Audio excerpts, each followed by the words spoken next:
المشاهدون الأكارم، سعدتم أوقاتنا أينما كنتم بكل خير. من الفضائيات الارتيان نحييكم ونقدم لحضراتكم نشرة الأخبار نستهلها بالعناوين.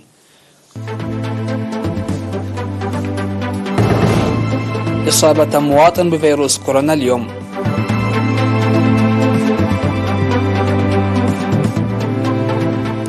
نجاح أنشطة التوعية لمكافحة الأمراض في الكاشبركة.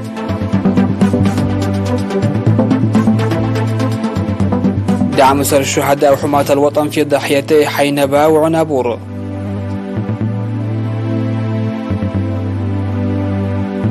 لبنان وإسرائيل يقتربان من الاتفاق على ترسيم الحدود البحرية.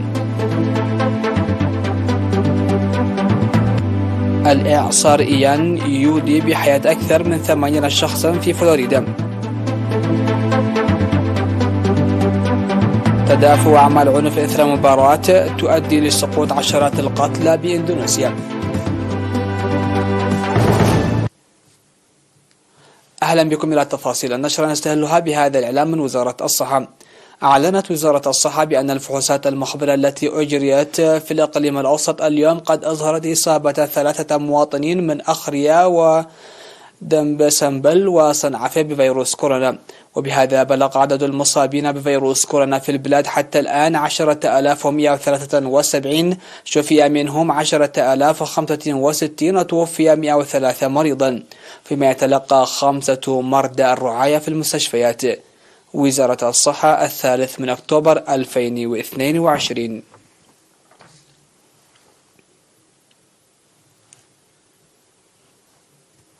أفاد مكتب وزارة الصحة في إقليم الكاشبركة أن أنشطة التوعية في أوساط الشعب ساهمت لمكافحة الأمراض المعدية وغير المعدية.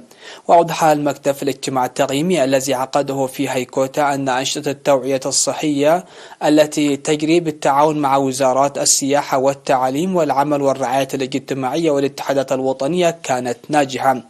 وقال مسؤول التوعية والمعلومات في مكتب وزارة الصحة في إقليم الكاشبركة السيد سلطان حقوس إن التوعية التي جرت في مديريات قلوج وتسني وهيكوتا وفورتساوا وغونيا وبارنتو وماغولو وغرداس ساعدت لإحداث التغيير في العادات. من جانبه أوضح المدير العام لقسم الخدمات الاجتماعية في إقليم الكاشبركة السيد فرانكو كوبابا أن التوعية الصحية التي جرت بالتعاون مع الشركاء تبرز التطور الحاصل في مكافحة الأمراض والنظافة البيئية ورعاية الأمومة والطفولة.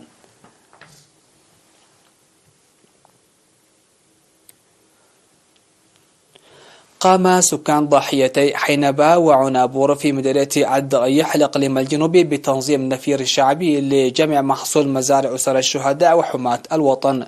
وأوضح مدير ضاحية عنابور السيد كيدان ملسة أن مساعدة الجهات المحتاجة جزء لا يتجزأ من برامجهم الموضوعة للتنفيذ، وأن جمع محصول أسر الشهداء وحماة الوطن جزء من تلك البرامج.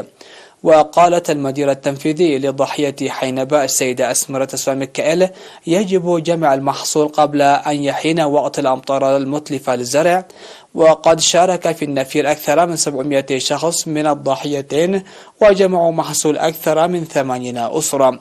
وذكر المشاركون في النفير أن مساعدة ودعم المحتاجين تعد من القيم الوطنية الحميدة، معربين عن ارتياحهم للمشاركة في النفير.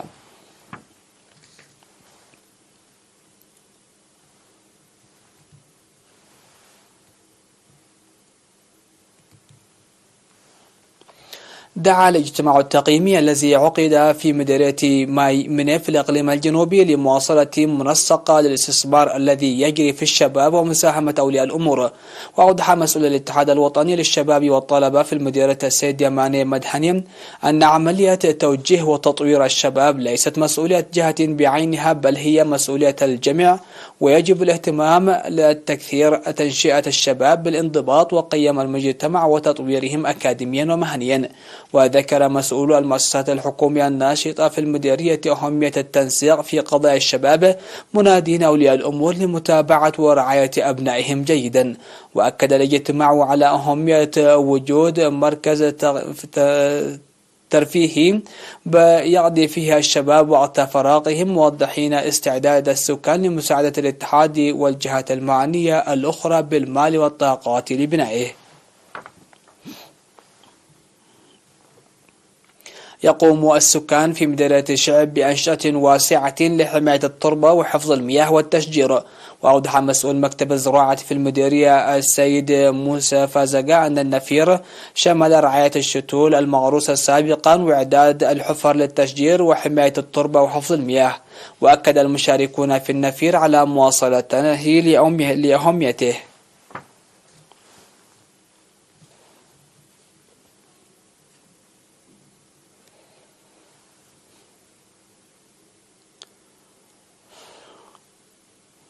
نشرتنا مستمرة لكن بعد الفاصل.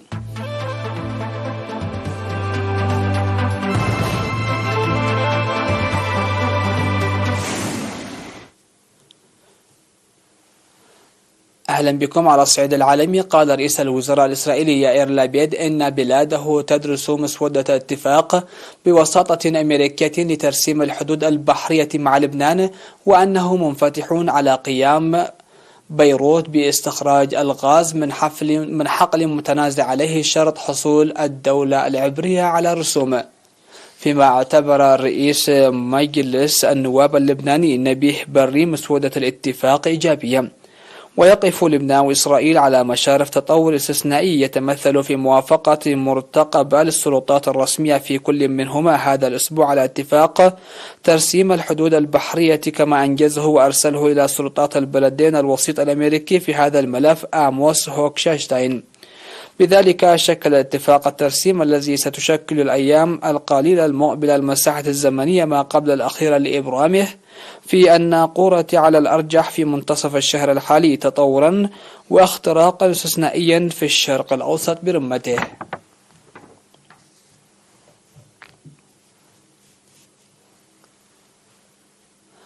أعلنت السلطات أن عدد الضحايا جراء الإعصار إيان الذي ضرب جنوب شرق الولايات المتحدة الأسبوع الماضي ارتفع إلى أكثر من 8 قتيلا على الأقل. وقالت لجنة الأطباء الشرعيين في فلوريدا إنها أكدت وجود 58 حالة وفاة بسبب الإعصار، في حين قال حاكم ولاية كارولينا الشمالية إن 4 أشخاص لقوا حتفهم بسبب مرور إيان. وكان العدد السابق للقتلى في فلوريدا يبلغ 44. وبدأ سكان فلوريدا الذين يعيشون حالة الصدمة اكتشاف الحجم الكامل للدمار، بينما ما زال عناصر الإنقاذ يبحثون عن ناجين في الأحياء الغارقة على طول ساحل الولاية جنوب الغرب. ودمر إيام منازل ومطاعم وأعمالا تجارية عندما وصل إلى اليابسة كإعصار قوي من الفئة الرابعة الأربعاء.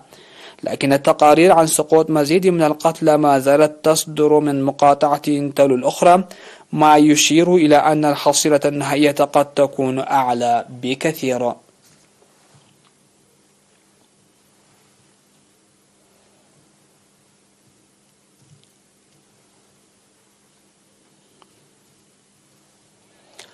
أسفرت أعمال عنف إثر مباراة لكرة القدم عن مقتل 125 شخصا على الأقل في مدينة مالانج شرقي إندونيسيا وفق آخر حصيلة رسمية. وعقب ذلك عبرت الحكومة الإندونيسية عن اعتذارها عما حصل، واعدة بالتحقيق في ملابسات الواقعة، فيما أمر الرئيس الإندونيسي جوكو وودودو بفتح تحقيق في أمن مباريات كرة القدم في البلاد. وأعلن مسؤول حكومي أن الحصيلة السابقة التي بلغت 174 قتيلا خاطئة. ووقعت المأساة في مدينة مالانج بشرق البلاد وأدت إلى جرح أكثر من 320 شخصا أيضا في واحدة من أسوأ كوارث الملاعب الرياضية في العالم. ووصفت الشرطة المشاهد بأنها أعمال شغب، وحاولت إقناع الجماهير بالعودة إلى المدرجات، وأطلقت الغاز المسيل للدموع بعد مقتل شرطيين 2، وسقط عدد كبير من القتلى دوسا بالأقدام في التدافع أو اختناقا.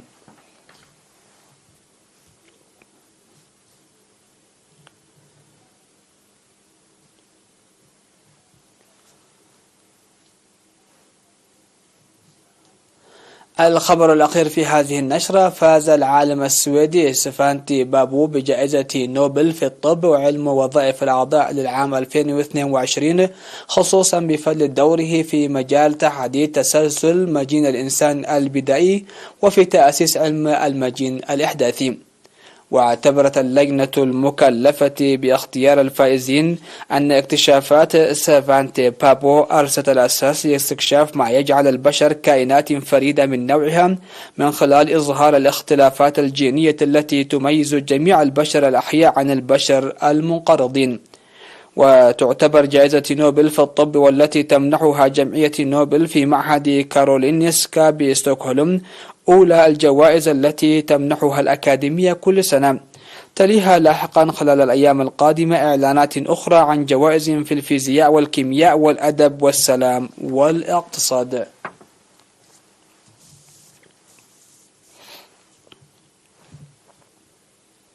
نهاية النشرة، هذا تذكير بأهم وأبرز العناوين.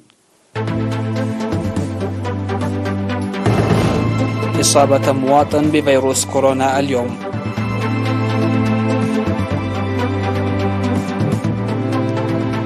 نجاح أنشطة التوعية لمكافحة الأمراض في الكشبركة.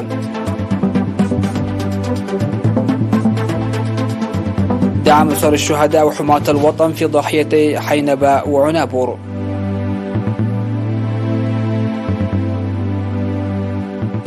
لبنان وإسرائيل يقتربان من الاتفاق على ترسيم الحدود البحرية. الإعصار إيان يودي بحياة أكثر من 80 شخصا في فلوريدا. وتدافع أعمال عنف إثر مباراة تؤدي لسقوط عشرات القتلى بإندونيسيا.